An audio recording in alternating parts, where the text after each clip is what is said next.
ইনশাল্লাহ অতি শীঘ্র আপনাদের সামনে সামনাসামনি সরাসরি দেখা হবে। রাজশাহী মহানগরীর প্রত্যেকটি নেতাকর্মীর কাছে আমার প্রত্যাশা থাকবে, আজকের এই কাউন্সিলের মাধ্যমে আমরা শপথ গ্রহণ করব যে আমরা সকলে ইনশাল্লাহ ঐক্যবদ্ধ থাকব এক, এবং আগামী দিনে জনগণের আস্থা অর্জনের মাধ্যমে আমরা দেশকে পুনর্গঠনের কাজে হাত দেব। এটা হচ্ছে দুই। কি হলো তাহলে? আজকে আমরা দুটি শপথ নিচ্ছি।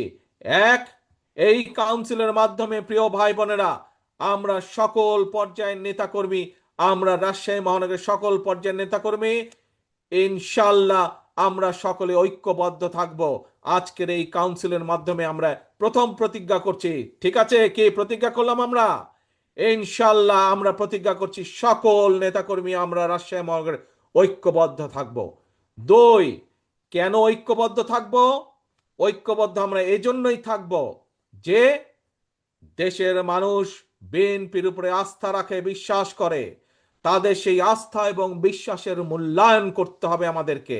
আমাদেরকে সেই আস্থা এবং বিশ্বাসকে মূল্যায়িত করতে হবে, এবং মূল্যায়ন করার একটি উপায় হচ্ছে দেশকে পুনর্গঠন করা। দেশকে পুনর্গঠনের মাধ্যমেই আমরা জনগণের আস্থা ধরে রাখব।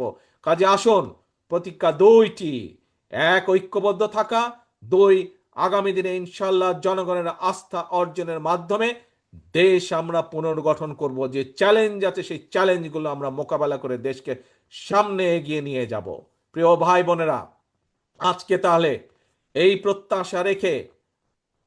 প্রত্যাশা রেখে আজকে এবং আজকের এই সম্মেলনের সফলতা কামনা করে আপনাদের কাছ থেকে বিদায় নিচ্ছি।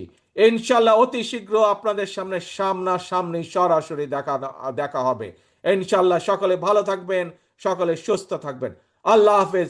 বাংলাদেশ জিন্দাবাদ। বাংলাদেশ জাতীয়তাবাদী দল জিন্দাবাদ।